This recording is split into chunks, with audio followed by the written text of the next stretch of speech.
Chai FM, your station of choice since 2008. On the 7th of October 2023, Rachel Lester, originally from Los Angeles, was called up for reserve duty. Having served previously in the IDF Spokesperson's Unit International Division, she launched Rachel in Reserves on Instagram, documenting her life as reality of the war unfolded. Her content reached millions of viewers worldwide, helping bring an Israeli perspective to international audiences. She has been recognized for her role as a digital warrior, and I'm absolutely delighted to have Rachel as my guest to tell me more. Rachel, welcome, and thanks so much for joining me. Hi, thank you so much for having me. Rachel, firstly, tell me, where were you on October the 7th? So on October 7th, I was in my apartment in Tel Aviv. I felt the boom hit and the walls were shaking, my bed was shaking, and I thought, there's no way this is a terrorist attack. I convinced myself it was an earthquake, and I went back to sleep. And I woke up again to, messages checking in on me, and I finally realized that something serious was going on, and I checked the news, and immediately my first reaction was to contact my commander in the army and say, hey, I'm here as soon as you need me. I can get to base in 10 minutes. Let me be part of this. Let me help. And I went into reserves the next day, and I served for 6 months, more than 6 months after October 7th. Wow, continuously straight after that time, which must have been the most difficult emotionally and physically draining. It was very draining. The first couple months we were working 12-hour shifts, or from 8 a.m. to 8 p.m. And I was working every minute of every day. We didn't get weekends off. We were on base, for so long, working really hard. And I was one of the people who had to go through all of Hamas's footage on Telegram, showing every single detail of the massacre, all of the people that they murdered and attacked and kidnapped. It was my job I volunteered for the job because I didn't want anybody else to have to see it, for my team, but I went through every single video that Hamas ever posted and that was gathered by car dash cams and CCTV footage, and made, content out of the horrible atrocity footage, and basically showed the world what Hamas is really did, and show why Israel had to fight back. Rachel, I cannot even begin to imagine what that must have been like.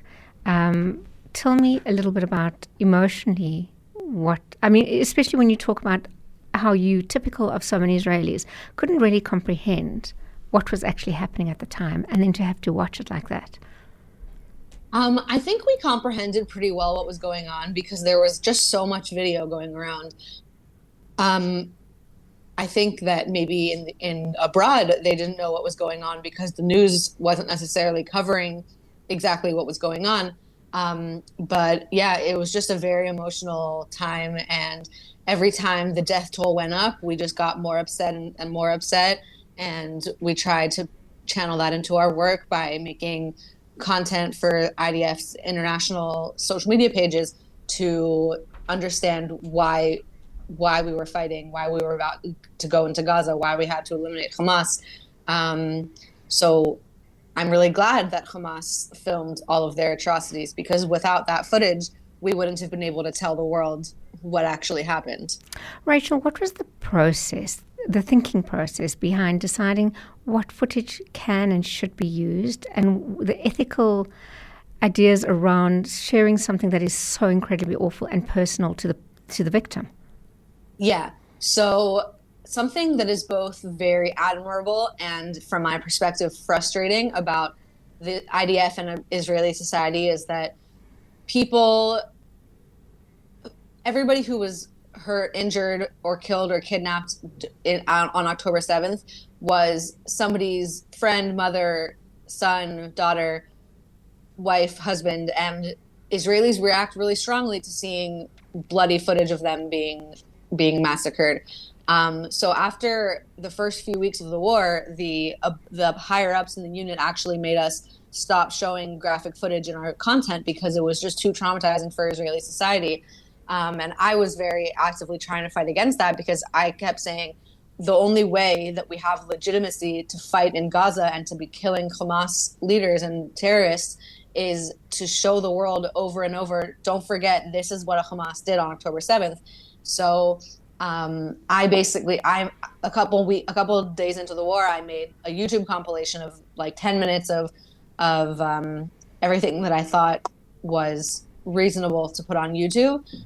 Some things I did not include. I didn't include bloody soldiers. I thought that would be too much of a morale destroyer for the country to see our soldiers hurt.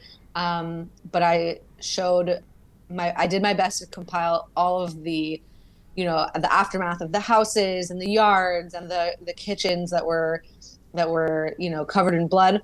The walkways, I remember like just trails of blood.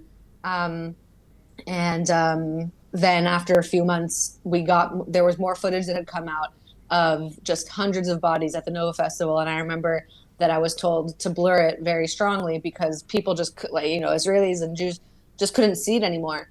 But I think it's really important to show and watch that footage if you can, because, that's our whole justification for fighting against Hamas, is making sure that never happens again. I know you're very involved in the communication, and you were working in the IDF spokesperson's unit, which means you will know the balances, and you've just spoken about one, between what you put out, what you can say. When you consider that you're fighting a war on the media front, which is a completely different war with completely different rules of engagement. Yeah. And when I have that quote, when it takes a lie, a lie can run around the world before truth has already put its boots on. Yeah. How do you deal with that kind of unfair playing field? Yeah, you're right. It's a completely unfair playing field. And what we saw in the aftermath of October 7th is that Hamas can just lie, make up numbers, make up events, make up statistics, and the world will believe it without questioning the source. And what we see is that when the IDF comes out to fact check it after the fact, people are very skeptical to believe us, which it's just so unfair that people believe a terrorist organization and don't believe the Israeli army. The best example of this, which I wrote about in my book, very in great detail, was the night of the Al-Ali hospital explosion, which was a misfired rocket from Islamic Jihad. And it took the IDF 4 hours to confirm that it wasn't us and that it was actually a misfired rocket, but from a terrorist organization. And it's really tough because there were so many times where people in the unit were begging for us to put out a statement saying it wasn't us, but we didn't know for 100% fact until 4 hours after the event had happened. And, some people say you have to be faster. People complain that we're not fast enough, that we're not playing the social media game well enough, but we also can't afford to take any hits to our accuracy, because God forbid, if we had actually been the ones to have that rocket be our responsibility, and we said it wasn't, then that lie would have, it's not like people find the IDF to be so, they don't trust the IDF for whatever their reasons are, but that would have destroyed all of our credibility if we had tried to go any faster. So we just, to answer your question about how do we fight this unfair playing field, we just go as fast as we can, and we try to make sure that we're checking every box of where we check. In my book, I go through exactly what was going on, like every minute of those 4 hours, and who was checking where, and who was, trying to figure out from what source we could say that it wasn't us. We just do the best we can. But sometimes it's true. If it's not fast enough, we don't get believed, and that is just a really unfair reality. I do want to pick up your point about how quickly and easily people will believe Hamas, but the IDF remains questionable. And I just remember post the war having a discussion with the mainstream radio station, and the guy said to me, why should we believe your facts over anybody else's facts? And I think that really raises the question about facts. Actually, what are we actually where is reality and truth, or is there none in the Middle East, and is it just an emotional war? It really is an emotional war. I think one of the many reasons that the Palestinians have such good PR is that they're always using emotional manipulation to, seem like they're on the right side. They're always crying on the news. They're always, something I noticed, and it's also something I wrote about in my book, is that immediately after October 7th, the Israelis who went on the news that were presenting facts and being, very logical and tough and resilient, they didn't come across as the victims. They came across as, we were hit badly, but we're going to overcome it. And before Israel even retaliated, there were Palestinians on international news crying and, being very emotional. And I think that one of the major things that Israelis have to figure out how to change is for us to be more emotionally open and humanize ourselves, even if it makes us look weak, because really the online wars are fought with emotion, not facts. And we see that we have all the facts on our side, but at the end of the day, no one wants to hear them. Yeah, it's really, really tough. I also want to pick up on a point that you raised regarding if a mistake is made, and this wasn't a mistake made by the IDF, but I do want to talk about I think it was the decapitated babies, because this is something that is brought up to show that the IDF and those in support of Israel lie and lie and lie. Do you want to talk that through? Because you must have been getting a lot of images and a lot of different kind of information. Yeah, I'm not the most educated on the specific event of the alleged decapitated babies. I know that it didn't come from the IDF. It came from, as far as I'm aware, a medic or someone who was gathering the bodies. And it was, I think, later debunked. I think that it came to be that claim was maybe taken out of context or misconstrued or something like that. But yeah, it's a really unfortunate reality that one piece of information can go viral, and then, if it turns out to not be true, then it ruins all of Israel's credibility, as opposed to when Hamas says something that clearly isn't true, and they're caught in a lie day after day, it doesn't hurt their credibility. So it's just as we said before, it's just a really unfair playing field that Hamas is able to lie, and when Israel makes a mistake, we don't get the same, kind judgment. Let's talk a little bit about your choice of media, which is Instagram. Why Instagram? And tell me how the response has been. So I decided to make an Instagram account a few days into the war, maybe October 10th or so. I felt like Twitter or X is mostly a place for journalists and, sharing straight news. I wanted to be active on TikTok, but they kept banning my account every time I posted footage from the massacre. So I kind of gave up on TikTok. But Instagram is a platform where I think people are more willing to hear out things that aren't necessarily on their side. And it's a platform for people to really take advantage of, like the fact that people are a little bit less educated or less set in their ways. And I've just gotten such positive feedback on the videos that I make for Instagram, because on Twitter you can follow tons of content personalities on Twitter that share pro-Israel stuff, but on Instagram there's a lot less of it to see. So when I made videos that were debunking lies, they did really well and people were really supportive. That being said, I do get countless death threats, hate messages, hate comments, and I don't mind those at all, because it just means that I'm reaching outside of the Jewish bubble and reaching accounts that are on the other side. So they don't bother me. Let's talk a little bit about the youth on Instagram and whether you feel that, again, coming from this IDF spokesperson's unit, whether you feel that enough energy and attention is given to social media, specifically for the youth. Yeah, absolutely not. One of the things that I write about in my book is about how the social media faces are all white, like they all feed into this white colonizer narrative.